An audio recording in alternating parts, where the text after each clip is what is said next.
Muy bien, Shabbat Shalom, mis hermanos. Estamos en una nueva oportunidad para un nuevo estudio. Eh, en este caso, un estudio que le llamé, le puse por título No copiarán. Y se basa específicamente en un mandamiento que es sencillo, muy sencillo de entender, aunque hay que explicar un poco porque tiene algunas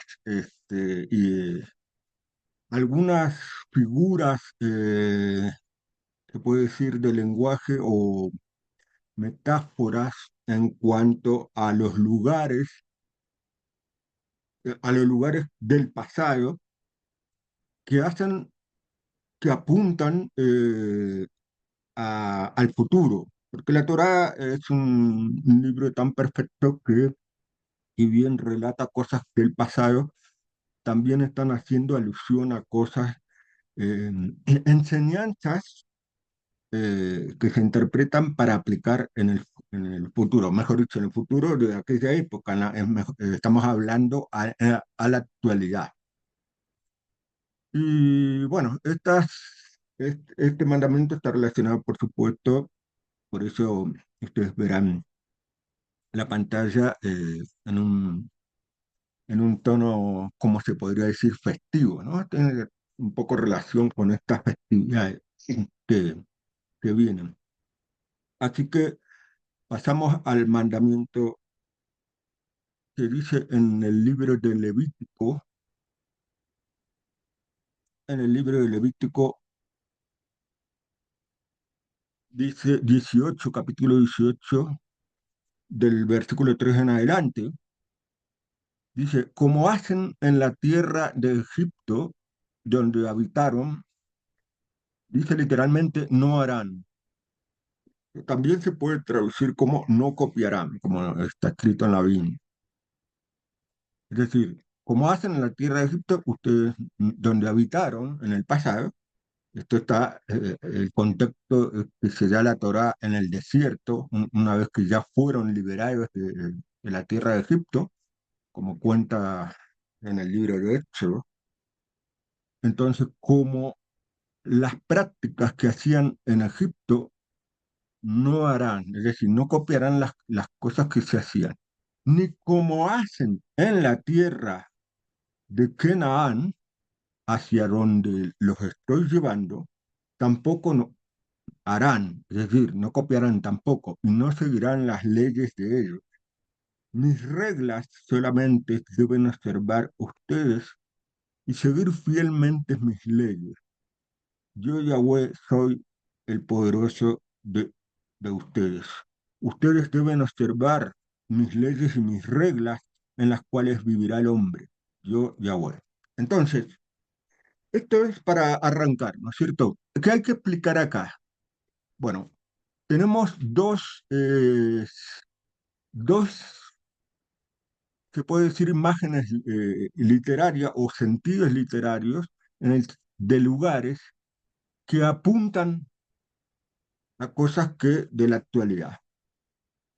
Y los dos lugares son Egipto y Canaán, o Canaán. Egipto es la tierra que representa las prácticas o costumbres del pasado, porque dice dónde habitaron.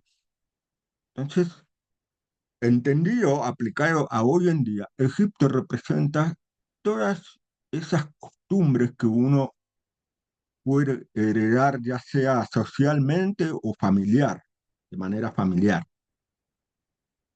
Son cosas que uno hereda, por ejemplo, de niño, son prácticas. Y Canaán, porque dice, no harán a la tierra hacia donde los estoy llevando, representa todas esas costumbres que aparecen nuevas. Costumbres también pueden ser descubrimientos que parecen que son beneficiosos, pues, pero lo que hay que analizar aquí es si realmente están de acuerdo con la Torá. Y bueno, entre esas costumbres del pasado y las nuevas que pueden aparecer, están las festividades, ¿no es cierto? Las festividades es sencillo, hermanos, de cuáles son las correctas y cuáles no son las correctas según la palabra de Yahweh. Las correctas están en el libro de Levítico 23. Ahí están todas enumeradas, todas las que Yahweh mandó, y esas son las que hay que seguir. Esas son las permitidas, esas son las que no son consideradas de las naciones. Las festividades de las naciones. Se habla mucho de las festividades. ¿Cuáles son? Porque acá estamos hablando de naciones. Egipto y Canaán son naciones. Naciones que no son Israel, porque este mandamiento es para Israel. Entonces, los que están dentro de Israel tienen que seguir, como dice ahí, las leyes y reglas y mandamientos que da Yahweh. Y aquí está prohibiendo costumbres dentro de las cuales están las festividades que no son, fueron dadas a Israel y están prohibidas para Israel. Entonces, ¿cuáles son las que son las festividades prohibidas y son costumbres de las naciones? Las que no están en Levítico capítulo 23, como el Sabbat, Pesaj o Pascua, como le dicen, y después todas las que vienen, ¿no? Shavuot, Yom Teruah, Día de la Trompeta, Yom Kippur, Sukkot, etc. Entonces, eh, la semana de panes sin levadura, Pesaj, está incluida, ¿no es cierto? Entonces, hay que tener en cuenta también que hay una festividad que se puede transformar o también es considerada de las naciones, una no necesaria, una completamente distinta a las que están en Levítico 23, sino que es una reformación. Me refiero específicamente a la de Pascua, ¿no? A la Pascua o Pesaj, o Passover, como se dice en inglés. Eh, la Pascua en la cristiandad es una deformación de esa Pascua que está en la Escritura. Por eso, al deformarse, ya es una aplicación incorrecta de ese mandamiento y de hecho no tiene ninguna intención de cumplir porque simplemente ustedes ya saben, Pascuales son 3 días que no, ni se habla de panes sin levadura y solamente está aplicado a algo que tiene que ver con el Mesías, nada más. Entonces, este, tener cuidado también que puede, una práctica de costumbre de una nación es también una deformación del mandamiento. Y en general están prohibidas todas las que no están allí en la Torah, ¿no? O sea, ustedes sabrán y las que vienen, por supuesto, también están, sobre todo la que siempre cuesta desprenderse, por eso es un mandamiento sencillo de entender, después de un poquito de explicación, pero difícil de aplicar, por lo menos de aplicar de manera rápida, ¿no? Esto por ahí lleva tiempo y sobre todo el entendimiento. Por ejemplo, no vamos a hablar mucho sobre la festividad de Navidad porque no es este el tema, sino que estamos hablando de manera general, pero sí, ya muchos sabrán, podemos decir en pocas líneas, en resumen, que la Navidad no solamente no es una fiesta ordenada por Yahweh, sino que, eh, porque podría uno decir, pero bueno, si no va en contra de la escritura, no pasa nada, ¿no? El problema es ese, que la Navidad sí va en contra de la escritura en el sentido de eh, estar conectada con idolatría. ¿Por qué? Porque ustedes saben que se celebra el nacimiento, como le dicen, del niño Dios, o sea, están celebrando el nacimiento que no fue una fecha que no tiene nada que ver con el correcto nacimiento, de un hombre era un Dios encarnado, como dicen, y además ustedes deben saber que ya muchos, si no tienen la tarea de investigar, que la Navidad fue instituida por la Gran Iglesia Católica, la creadora de de una religión deformada a la verdadera me refiero a lo que es la mesiandad, a la creencia correcta en el Mesías, deformaron todo y también pusieron esta festividad que era una manera de santificar una fiesta pagana romana, de la costumbre romana, y bueno, era un culto al nacimiento del sol, todo eso que está tremendamente prohibido en la misma Torá, rendir adoración a los astros y bueno, se puso esa costumbre del 25 de diciembre y se le fueron agregando elementos que aparentemente son inofensivos, pero que están conectados con la idolatría también, por ejemplo, como el árbol de Navidad, ¿no? Eso es, eh, cuando uno estudia bien, se da cuenta que ya en la antigüedad, y ahora lo vamos a ver, ya había cultos a todos, ¿no es cierto? Culto a hombres, adoración de hombres, adoración de elementos, de astros, por ejemplo, el sol o la luna, las estrellas, y adoración también de elementos como pueden ser árboles o a veces también postes. Eso está todo prohibido por la Torá. Por eso hay que tener mucho cuidado con esas festividades. Y por supuesto, los Año Nuevo, todo. Hay que tener cuidado porque sobre todo, ¿qué es lo que se hace en esas festividades? Y vamos a ver cómo está conectado con, en la Torá, con prohibiciones de la Torá y también con cosas que el pueblo de Israel cometió error. Y como dijo Pablo, todas estas cosas que están registradas, los hechos, son para nosotros, para que no cometamos los mismos errores, ¿cierto? Eso está escrito. Así que eso quedó claro. La tierra de Egipto representaría todas esas costumbres que se heredan y de las cuales uno tiene que despojarse, y la tierra de Canaán representa todas las nuevas costumbres que, que están en las tradiciones humanas y que, que puede ir en contra de lo que ordena Yahweh, sobre todo porque el tema de la idolatría, ¿no? Eh, la idolatría y lo que ya advirtió Pablo, el tema de los sacrificales, las reuniones en donde se hacen comidas que están en honor a ídolos, ¿no?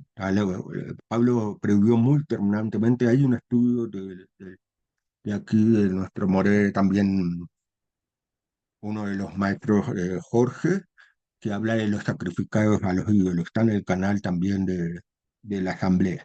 Así que sigamos adelante. Bueno, Pablo nos va a advertir mucho para que despertemos, porque muchos somos engañados o recibimos por costumbres familiares, pero tenemos que despertar. Por ahí lleva tiempo, sí, está bien, porque es un proceso, pero lo importante es que en algún momento empiece. Pablo decía en 2 Corintios 6:14, de adelante, no se unan en yugo desigual con los que no creen, porque ¿qué tiene en común la rectitud con la transgresión de la ley? ¿Qué compañerismo tiene la luz con las tinieblas? ¿Qué armonía tiene entre el Mesías y Belial? Un personaje que tiene que estar muy relacionado al adversario del Satán. ¿Qué tiene en común el creyente y el no creyente? ¿Qué acuerdo puede haber entre el templo de Yahweh? Es decir, el templo de Yahweh, más allá de un simple edificio, está relacionado con lo sagrado, con lo espiritual, con lo sagrado, con lo consagrado. Templo, ustedes saben, Pablo habla en otro lugar de nosotros somos templo y tenemos que estar consagrados. Entonces dice, ¿qué acuerdo puede haber entre el templo de Yahweh, esa consagración a Yahweh, y los ídolos? Porque, porque nosotros, ahí lo dice, somos templo de Elohim vivo. Como dice Yahweh, habitaré y andaré entre ellos, y yo seré su Elohim, y ellos serán mi pueblo. Por tanto, salgan de en medio de ellos y apártense, dice Yahweh. Está citando la escritura. No toquen lo inmundo y yo los recibiré. Y seré un padre para ustedes. Ustedes serán mis hijos, mis hijas, dice Yahweh el omnipotente. Entonces, aquí dice claramente que hay que tener, dice Pablo, hay que tener mucho cuidado con las mezclas, por mezclar las costumbres que, que claramente o para algunos quizás no es claro, pero para eso tienen que investigar, estudiar, ver muchos estudios y darse cuenta que detrás de aparente inocente, de inocencia en algunas festividades, hay conexiones con el paganismo, con la impureza, entonces, y con los ídolos, sobre todo. Por eso aquí Pablo advierte, cuidado, no se puede mezclar. No hay comunión, no es lo mismo la rectitud que la transgresión de la ley. Eso es una contradicción total. La luz y las tinieblas tampoco son lo mismo. Y cuidado, no hay armonía entre lo que dice entre el Mesías y el Belial, que es seguir también. Belial está conectado también con la bestia del Apocalipsis que hace adorar todo lo contrario a cosas contrario a lo que dice Dios, bueno, ¿cierto? Entonces, cuando uno cree en el Mesías, tiene que tener cuidado de no estar creyendo incorrectamente, como dice Pablo en otro lugar, beber de la copa y del Mesías indignamente. Eso es de manera incorrecta, que vaya en contra de los mandamientos de Yahweh. Eso es lo que ahí dice. No hay armonía, no hay posibilidad de creer en el Mesías y al mismo tiempo ir violar los mandamientos de Yahweh y decir estamos bien. Esto es lo que dice ahí. ¿Por qué? Porque se está impurificando, eh, se está violando o contaminando lo que se llama el templo de Yahweh y que somos nosotros mismos. Entonces, si seguimos adelante, fíjense cómo está conectado lo que dice Pablo, sobre todo en el versículo 14, donde dice, ¿qué compañerismo tiene la luz con las tinieblas? Y en el profeta Isaías, muchas veces cita una parte, pero cuando vemos más extensamente esa parte que muchas veces se cita, hay algo que está muy relacionado con el tema de las festividades que son, digamos, van en contra de la voluntad de Yahweh. En Isaías 5, del 11 al 25, dice así, hay de los que van tras el licor desde temprano en la mañana y hasta la tarde, en la noche se inflaman por el vino. Bueno, esto ya nos da una señal, cuidado, sobre todo porque ahí dice, sigue diciendo en el 12 los que en sus banquetes tienen arpas, liras, tamboriles, flautas y vino, pero que nunca consideran el plan de Yahweh ni toman nota de lo que está diseñando. Acá habla de fiestas, banquetes, y dice, cuidado con el licor. O sea, es muy común en estas festividades que haya mucha ingesta de... No solamente cuando el licor representa a cualquier bebida alcohólica. Y hay con mucho consumo a la noche y de ahí ustedes verán después en las noticias aparecen este, todo tipo de conflictos y a veces asesinatos y a veces temas de discusiones que se desbordan y después, obviamente, hablando a nivel familiar, fuera de la familia, en el lugar en donde se reúnen también. O sea, todos son en un contexto donde está la oscuridad, las tinieblas.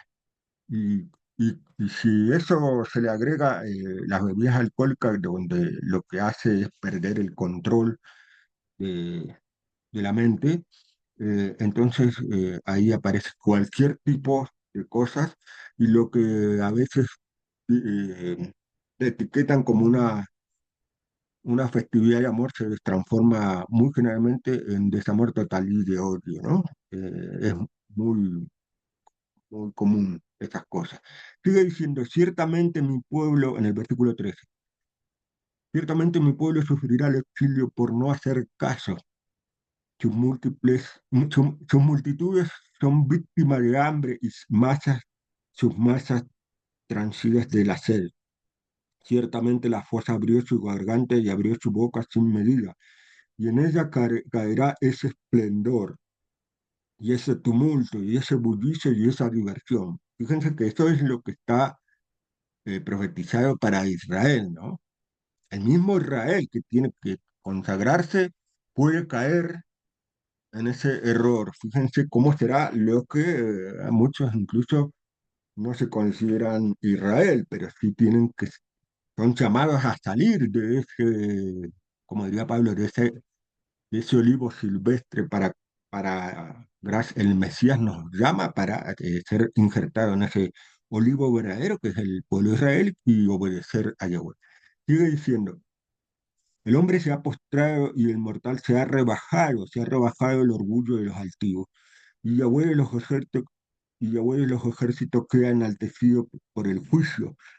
Al Jael, al poderoso santo, se le reconoce como el santo por su retribución. Entonces los corderos pastarán como en su pastizal y los extranjeros comerán entre las ruinas de los ricos. Hay de los que arrastran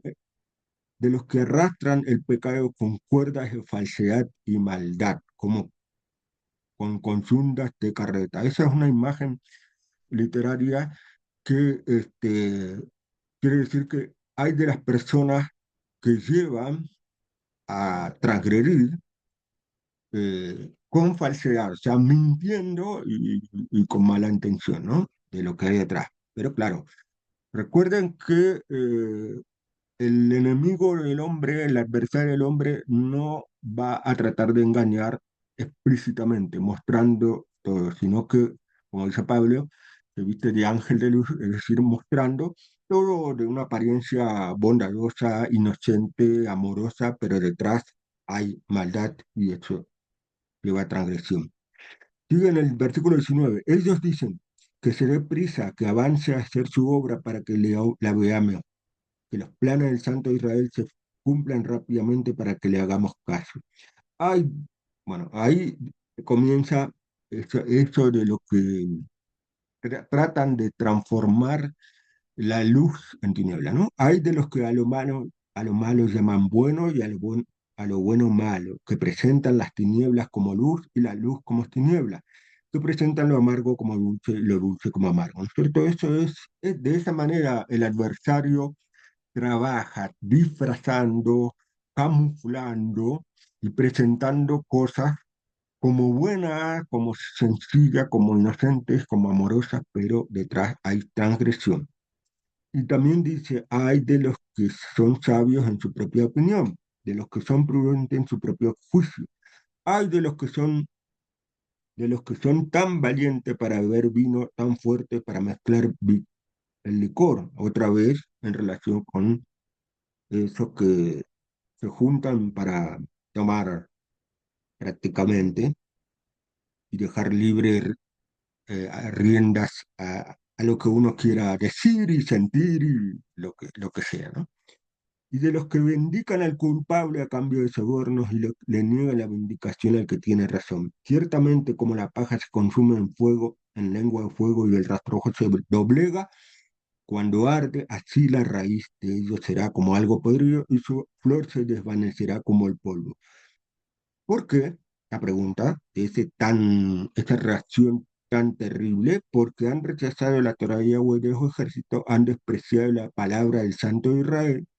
Por eso fue que se encendió el furor de Yahweh contra su pueblo y extendió contra él su mano, lo golpeó de modo que los montes se estremecieron, sus cadáveres quedan como basura, basura en las calles. Sin embargo, no ha cesado de su furor, su brazo todavía está extendido. Eso quiere decir que, como dijo Pablo, ¿no? Esto ha sucedido con el pueblo de Israel. Esto que menciona el profeta Isaías ha sucedido, ha pasado, el adversario metió su mano y y ha engañado a gentes en el pasado del pueblo, a israelitas, y han caído. Y acá está también diciendo que aquellos que se dejaron llevar por esos engaños, eh, han caído y han sufrido castigo, porque ese es el juicio perfecto de Yahweh, es así. El que, el que se aparta sabiendo lo que hay que hacer correcto, merece castigo para que se arrepienta. Generalmente los castigos es para que se arrepienta, no para condenar, sino para el arrepentimiento y volver al camino correcto. Y para aquellos que, bueno, todavía están en esas costumbres de las consideradas de las naciones, ya sea el pasado o las nuevas, pero generalmente el pasado, eh, tiene tiempo, mientras tienen gavilla, de, bueno, decir, despertar y decir, bueno, yo considero que el Mesías me dio la oportunidad de estar dentro del pueblo de Israel, yo tengo que seguir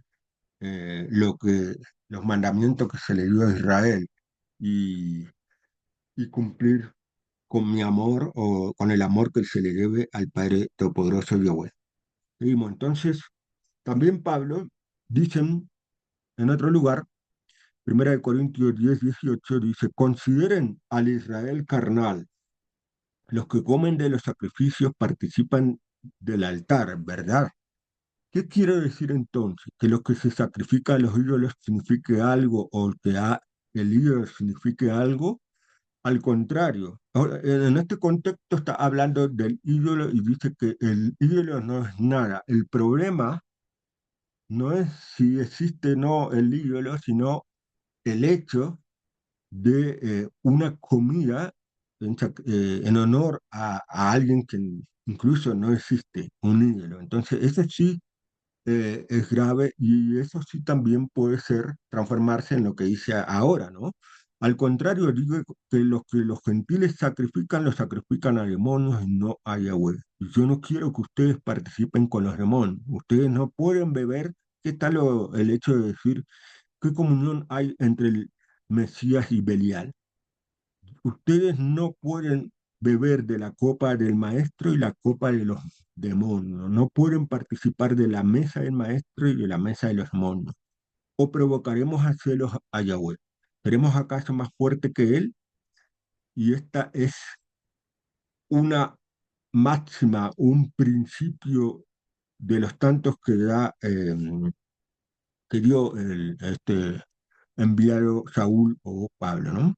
Dice, todo me está permitido, pero no todo conviene. Todo me está permitido, pero no todo edifica. Entonces, hay que tener mucho cuidado porque estas festividades de costumbres de las naciones muchas veces se hacen en honor así a ídolos y los ídolos están conectados con el demonio. Así que por más que no esté expresamente visto a la vista, sino que está camuflado, disfrazado, todo eso, incluso de inocencia, eh, pero hay que tener mucho cuidado porque hay que investigar todo de dónde provienen, ya sea Halloween, ya sea cualquier otra festividad, carnaval, lo que sea. Hay que tener mucho cuidado con eso, que esté conectado con lo que dice allí, de sacrificios a los demonios y que no tienen nada que ver con Yahweh. Fíjense que en los salmos también se relatan cosas que ya pasaron de manera resumida. Por ejemplo, en el Salmo 106, 19 y 20, se relata lo del becerro de oro, ¿no? Hicieron un becerro en Joreb, esto que está en Éxodo capítulo 32, si no me equivoco. Hicieron un becerro en Joreb y se postraron ante una imagen fundida, cambiaron su gloria por la imagen de un buey que come hierba. ¿Mm? ¿Cómo está conectado, por ejemplo, con la siguiente festividad de la Navidad? Por ejemplo, usted ya lo dijimos al principio, que la costumbre es celebrar el nacimiento del niño, llaman niño Dios, o sea, un hombre que la gran iglesia cristiana católica consideraba que era el mismo Todopoderoso encarnado. Entonces, ese es el niño que nació, que era Dios mismo. Por eso aquí está relacionado con este becerro, porque dice que cambian la gloria del Todopoderoso por una imagen de un buey. Bueno, aquí cambian la gloria del Todopoderoso por la imagen de un hombre.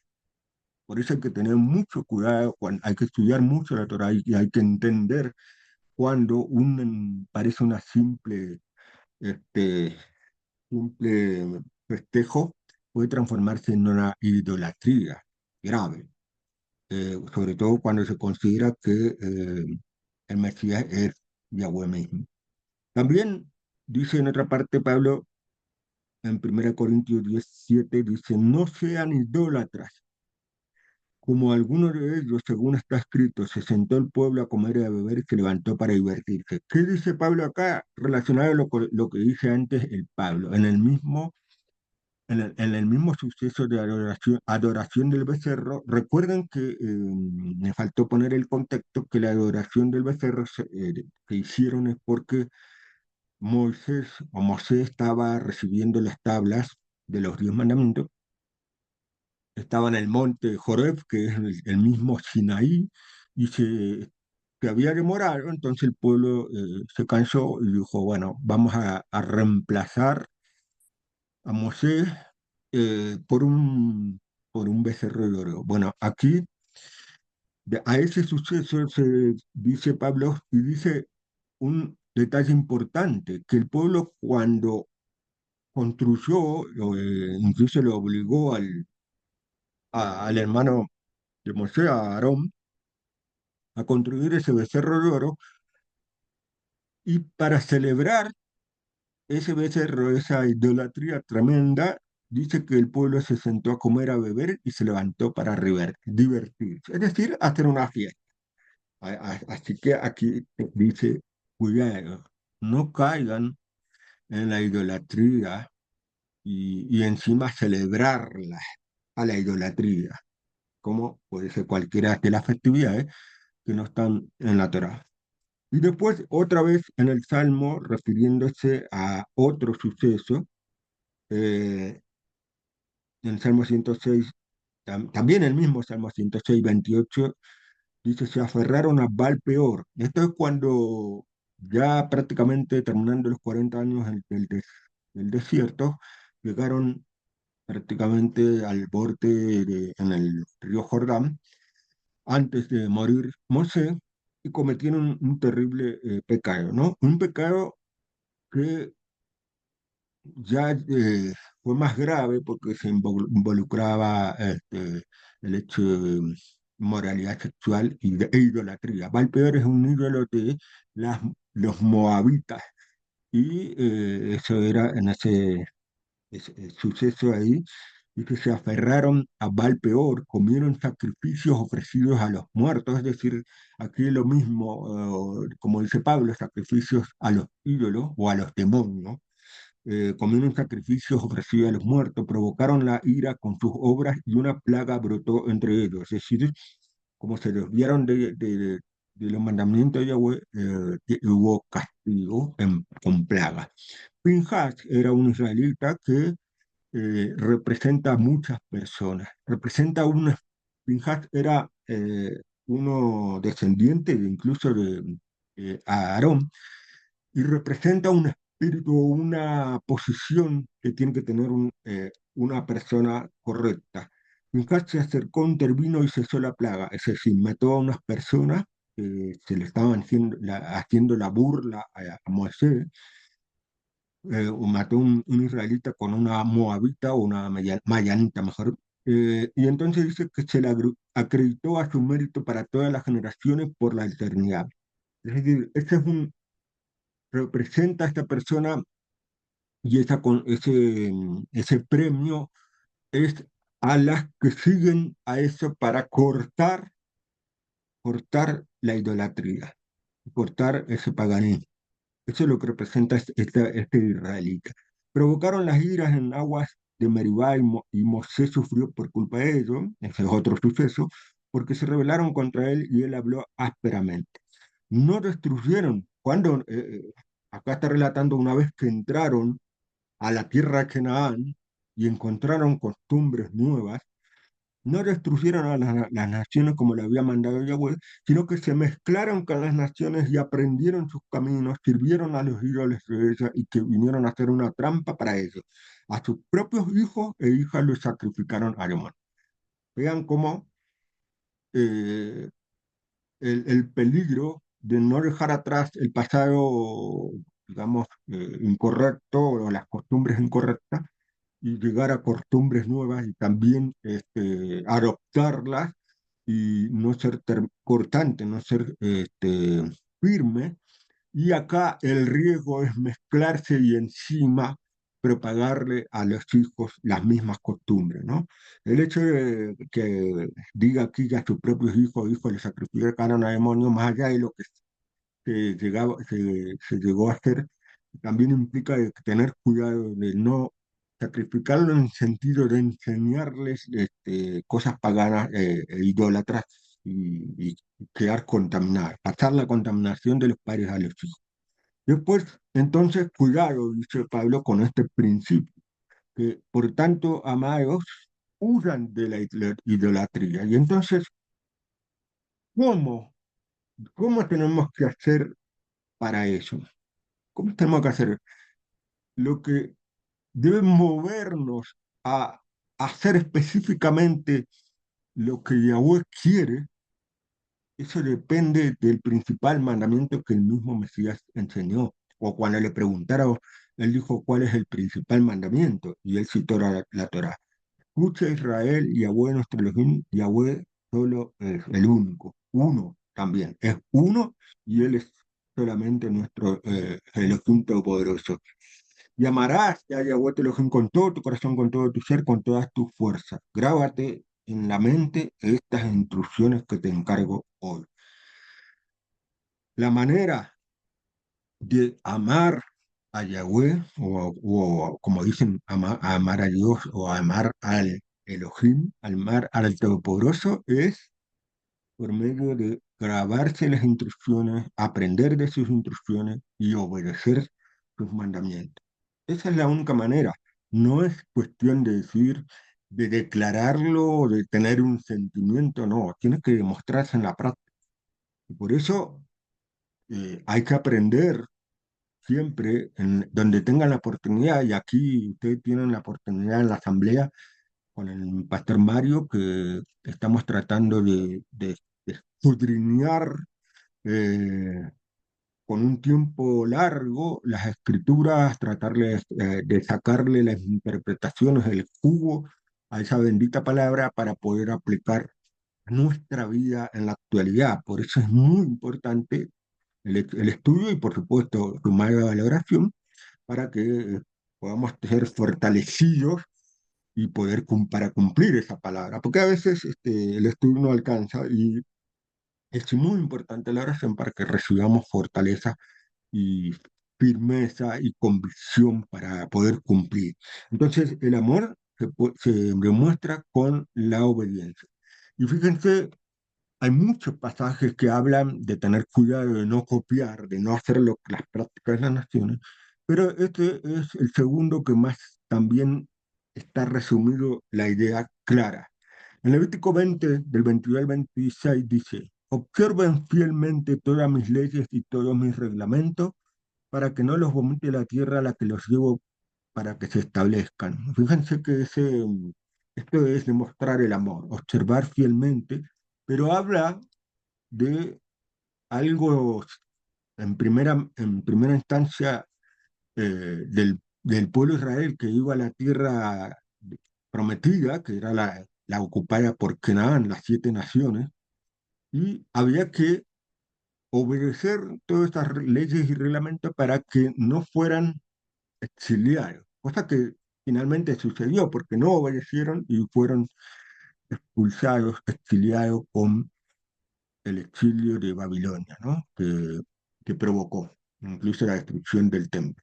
Entonces, pero en el sentido figurado, el vómito de la tierra tiene que ver con también algo muy profundo que tiene que ver con la voluntad, entonces, la voluntad de Yahweh. Entonces, está advirtiendo de manera un poco más profunda la interpretación, es que si uno tiene solamente la creencia y después hace, como diría Jacob, mal conocido como Santiago, y no tiene solamente la fe y no tiene obras, es decir, no obedece y hace todo lo contrario, hace lo que quiere en su vida y hace todo lo contrario a la voluntad de Dios, entonces la tierra le va a vomitar.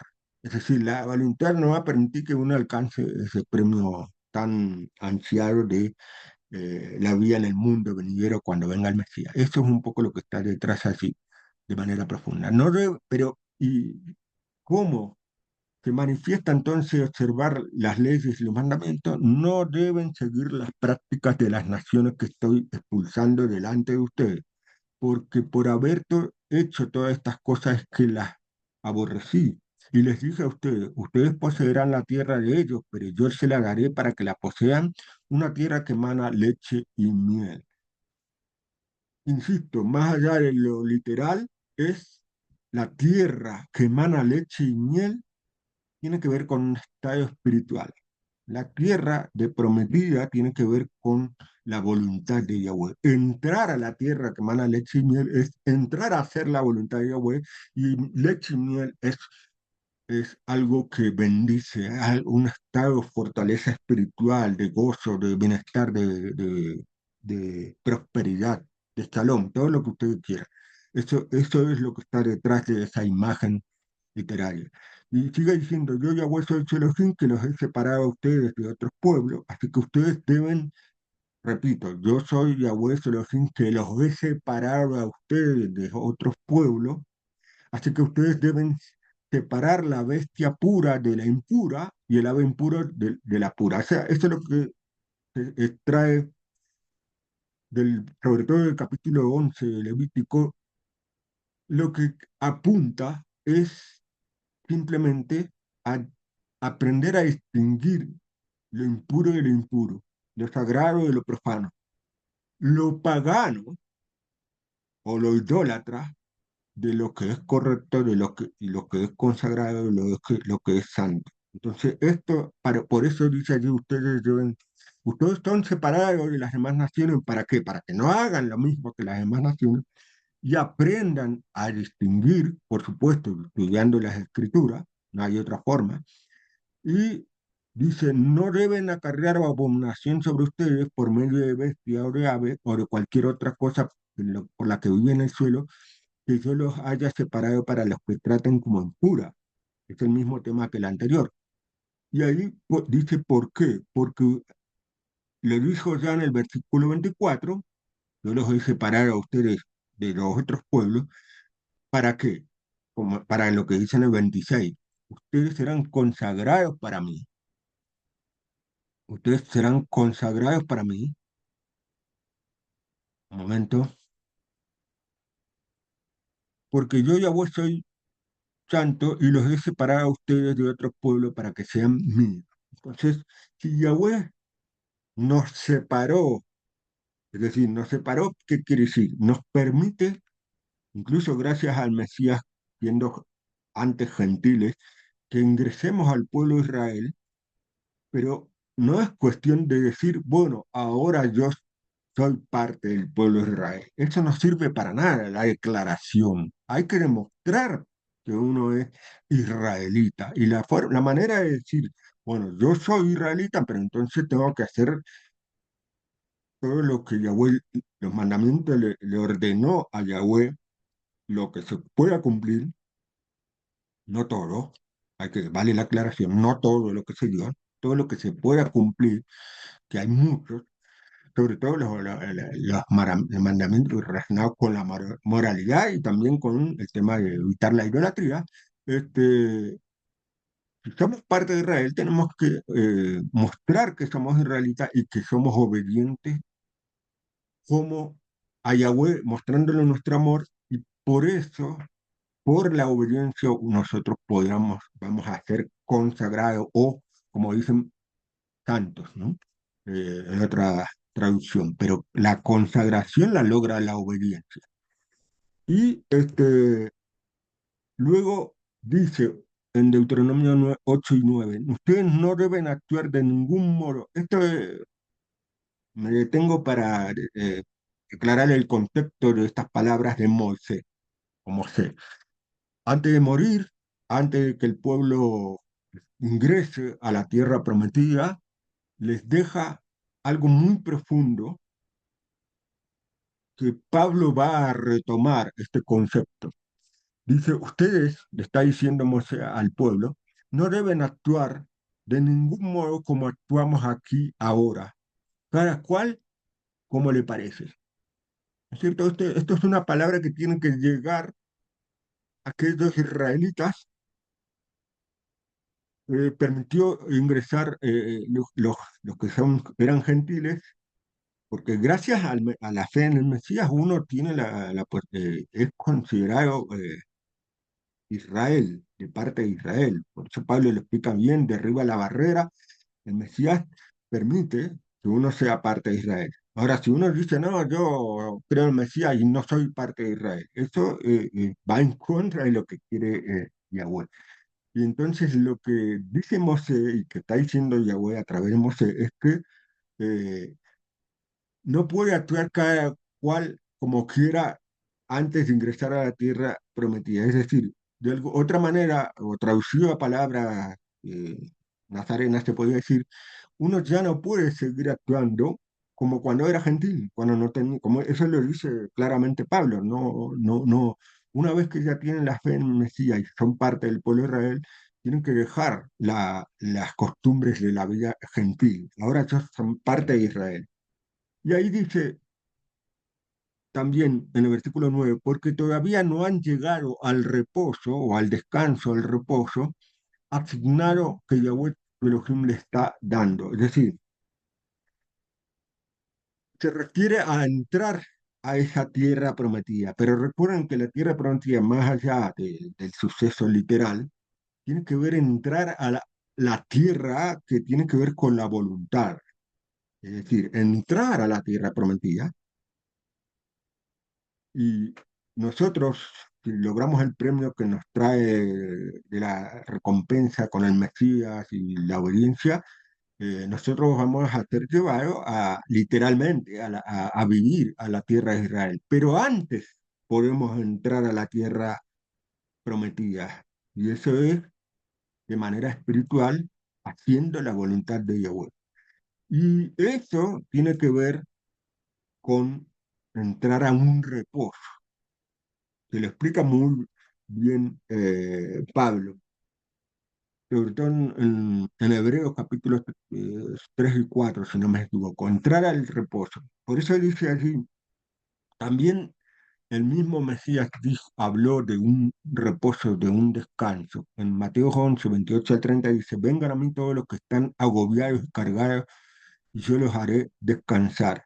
Lleguen mi yugo sobre ustedes y aprendan de mí que son mansos y humildes de corazón y hallarán descanso para sus vidas, porque mi yugo es fácil y ligera mi carga. Bueno, ¿a qué se refiere estar agobiados cargar o cargados? Bueno, es la vida que uno tiene en la gentilidad. En la gentilidad uno hace lo que se le quiere, lo que se le da la gana, que no tiene nada que ver con lo que manda Yahweh, y entonces se deja llevar por las costumbres del mundo, las costumbres de las naciones, y después vienen todos los sufrimientos, porque los sufrimientos son para, de alguna manera, son llamados, son bendiciones. Los sufrimientos son para dejar esa vida pagana o gentil y ingresar a la vida correcta, que es, por medio de la fe en Mesías, también obedecer a Yahweh.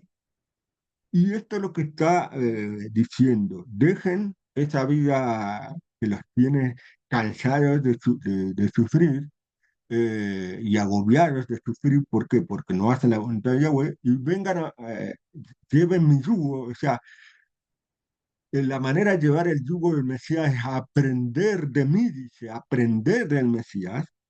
Y no solamente aprender a ser manso y humilde, sino que aprender a hacer lo que él dejó como ejemplo, el ejemplo de obediencia, el ejemplo de consagración. Dice humilde, humilde es, es algo maravilloso que dejó el Mesías, porque él dejó siempre en claro que él no hacía nada de lo que él quería, sino que hacía lo que el Padre le mandó a hacer. Él vino y también vino no a abolir, sino a cumplir los mandamientos. Entonces, ¿qué es la humildad del corazón? Es un poco lo que mencionó también aquí el hermano José Luis.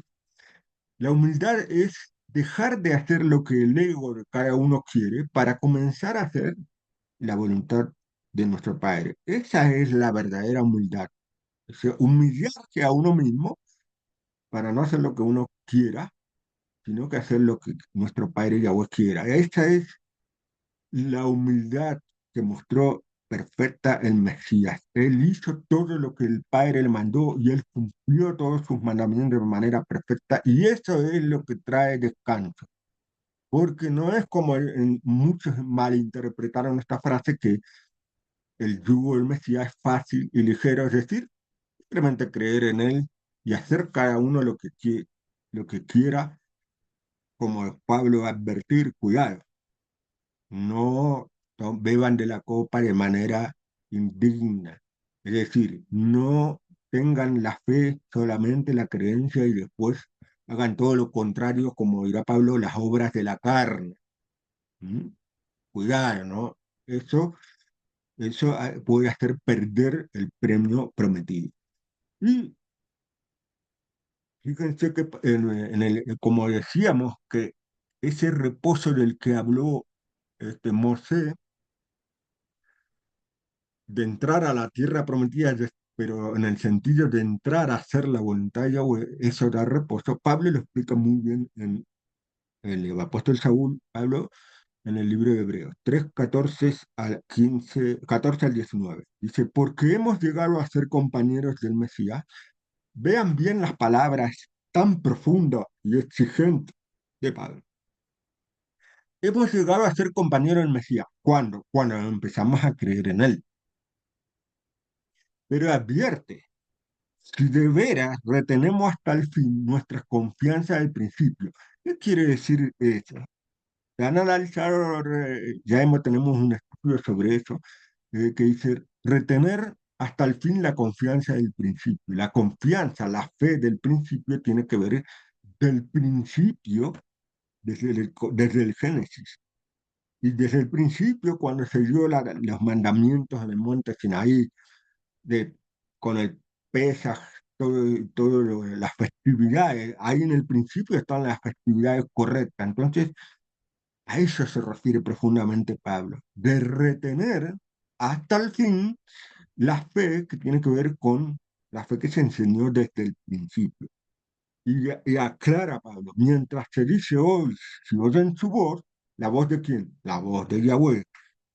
No endurezcan sus corazones como en Meribá. Por eso él pone ejemplo de lo que pasó, que sí ocurrió con el pueblo de Israel, que se rebeló. No hagan como hicieron los israelitas. Para esto están escritas las cosas. Porque sigue diciendo, ¿quiénes fueron los que lo provocaron a Yahweh? Se refiere después de oírlo. ¿No fueron los que salieron de Egipto como Moisés? ¿Y con quiénes se gustó durante 40 años? ¿No fue precisamente con los que pecaron, cuyos cuerpos cayeron en el desierto? Para eso hay que estudiar toda la Torá y todo lo que hicieron los israelitas.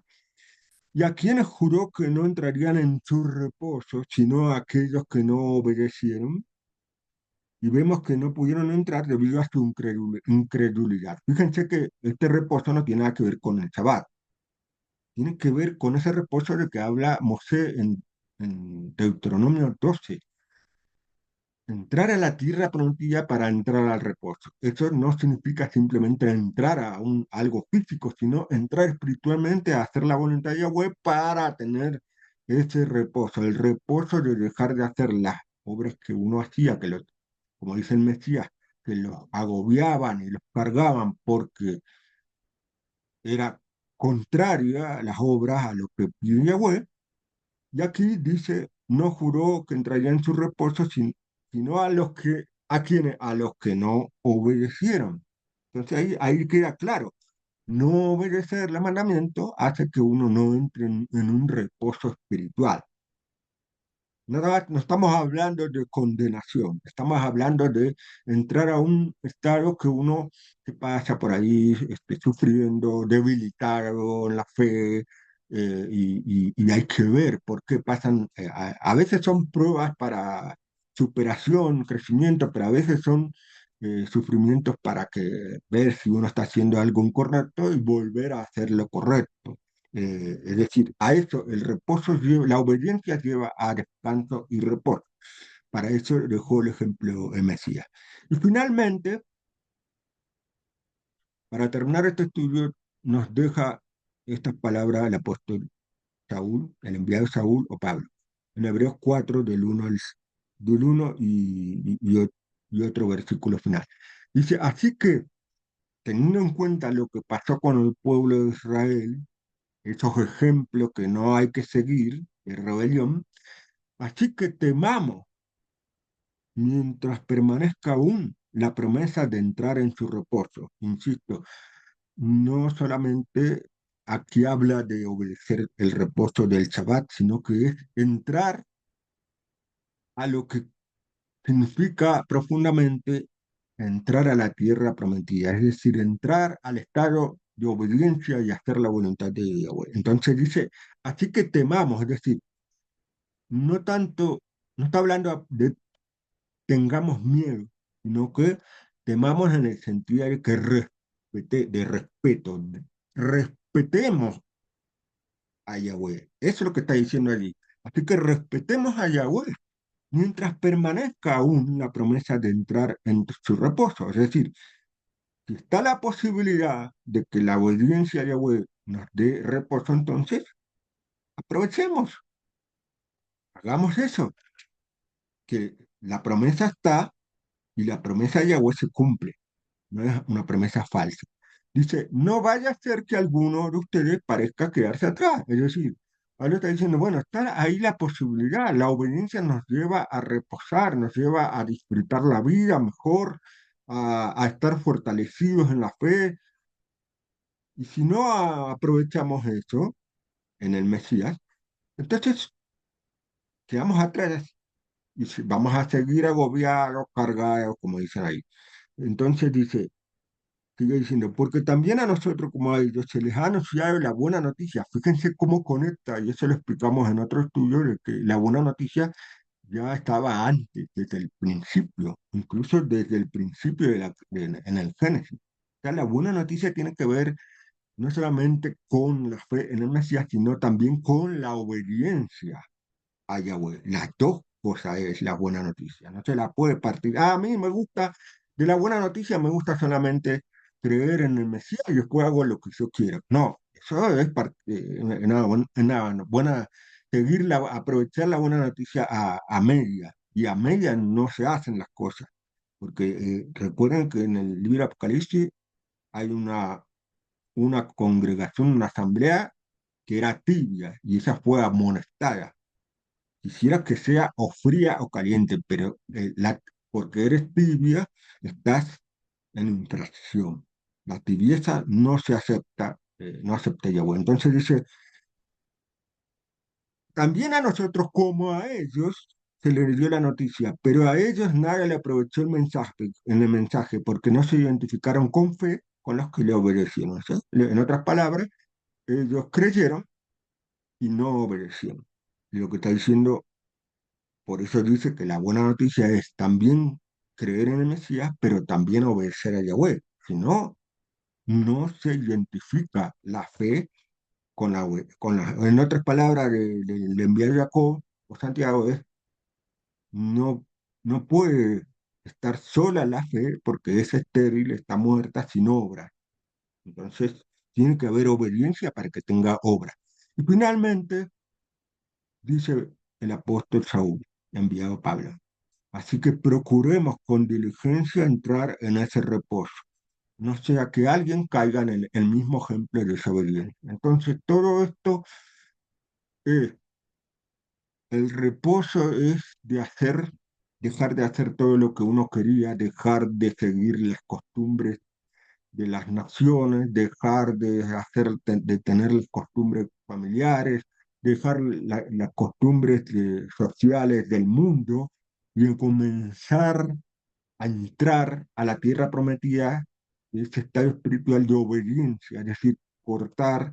A veces cuesta tiempo, no están bien, cada uno lo tiene que hacer a su paso, pero tiene que haber una decisión, tiene que haber un comienzo, tiene que haber un momento de no temor, porque como se le presentó la posibilidad a los enviados, cuando creían en el Mesías y como está relatado en el libro de Hechos, es mejor obedecer a Elohim, al Todopoderoso Yahweh, que a los hombres. Entonces, cuando se encuentran en esa situación de que, ¿qué hago? Me dicen familiar o me dicen personas que no seas fanático, cuidado con el fanatismo y tratan de meterle, llamar a lo bueno malo y llamar a la obediencia al mandamiento como fanatismo judío y judaizante, todo eso, tengan cuidado, porque lo que hay ahí es que están tirando para seguir